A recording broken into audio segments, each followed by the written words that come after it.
Bonjour à tous et bienvenue pour ce nouveau Troll érudit. Aujourd'hui, je vais vous parler de la trilogie du Magicien Noir. Alors, de quoi ça parle? L'héroïne, donc Sonea, est une jeune fille qui est issue des taudis, donc autrement dit des classes pauvres de la ville. Et elle va malgré tout se révéler être une magicienne, alors que tous les membres de la guilde des mages sont issus de familles riches. Et la guilde va néanmoins chercher à la former, mais évidemment plusieurs de ses membres vont s'y opposer à cause de son statut social. Alors la série, c'est en fait la première trilogie écrite par Trudy Canavan, donc c'est une auteure dont j'ai déjà parlé avec l'âge des 5. Donc les trois tomes dans l'ordre, La Guilde des Magiciens, La Novice et enfin Le Haut Seigneur. Concernant l'univers de la série, il est hyper standard, en fait il n'y a pas vraiment grand chose à en dire. La plus grande partie du récit se déroule dans la ville de départ et plus particulièrement dans l'enceinte de la ville. Il n'y a pas vraiment de grosses surprises à ce niveau-là, hein. Il est vraiment très très standard. Pour l'histoire, alors elle est relativement sympa quand même, mais elle connaît vraiment un creux, je trouve, au milieu du récit. En fait, les premiers et les troisième tomes sont plutôt intéressants, mais le second, en fait, il relate les aventures de Sonea au sein de la guilde pendant son apprentissage. Donc non, ça n'a pas grand-chose à voir avec Harry Potter pour le coup. C'est pas vraiment que c'est ennuyeux, mais c'est franchement pas très original. En fait, prenez n'importe quel récit, que ce soit en livre ou en film, qui raconte l'histoire d'une étudiante qui arrive dans une école où elle est plus ou moins désirable de par sa classe sociale, ici en l'occurrence. Vous transposez ça dans une école de magie et vous voyez très bien en gros ce que ça peut donner, quoi.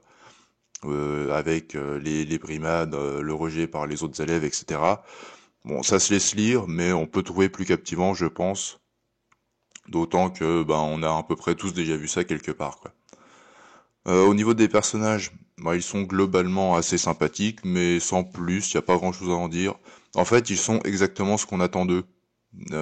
C'est vraiment les personnages standards qu'on va trouver dans ce genre de récit, et ils jouent leur rôle, et c'est tout. Il n'y a vraiment aucune surprise qui vient de ce côté-là. On voit tout de suite qui sont les méchants, qui sont les gentils, etc.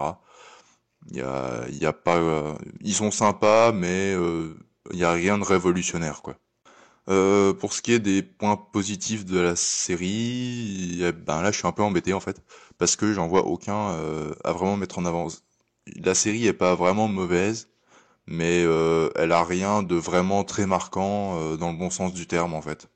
Bon, la contrepartie c'est qu'elle a pas non plus de gros points négatifs, même si pour le coup il y en a quand même deux que je voudrais souligner un petit peu.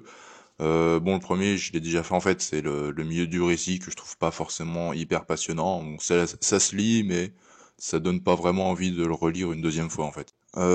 Deuxième point, alors c'est un reproche que j'avais déjà un peu fait dans l'autre trilogie de Trudy Canavan, donc l'âge des 5, c'est la fin. Alors là, on n'a pas le même problème, c'est-à-dire que dans l'âge des 5, la fin a été vraiment pourrie, hein.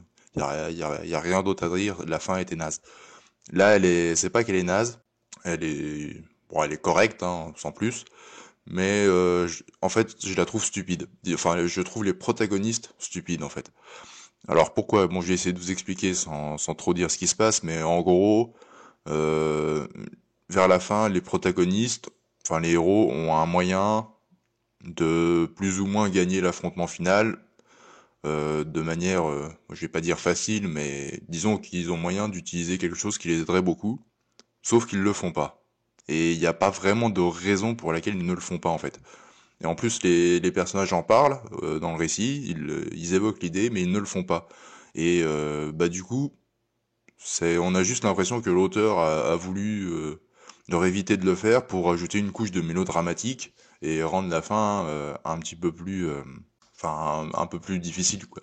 Mais le problème c'est que la seule réaction que j'ai eue en lisant ça, c'est que je me suis dit putain mais qu'est-ce qu'ils sont cons les types.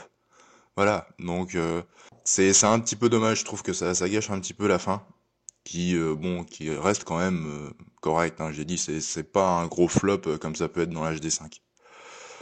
Bref, pour résumer tout ça, la trilogie du Magicien Noir est une série somme toute correcte, elle n'a pas de gros défauts, mais elle ne fait pas vraiment de coups d'éclat non plus. L'histoire et les personnages sont agréables, mais pas franchement surprenants ni d'un côté ni de l'autre.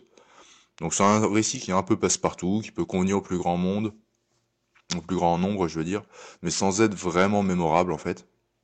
Donc si vous souhaitez lire une série de Trudy Canavan, moi je vous conseillerais plutôt en fait de vous pencher sur l'HD 5, qui m'a malgré tout fait meilleure impression, bien que la série ait une fin complètement foireuse pour le coup. Voilà, sur ce, moi je vous dis à la prochaine. Ciao.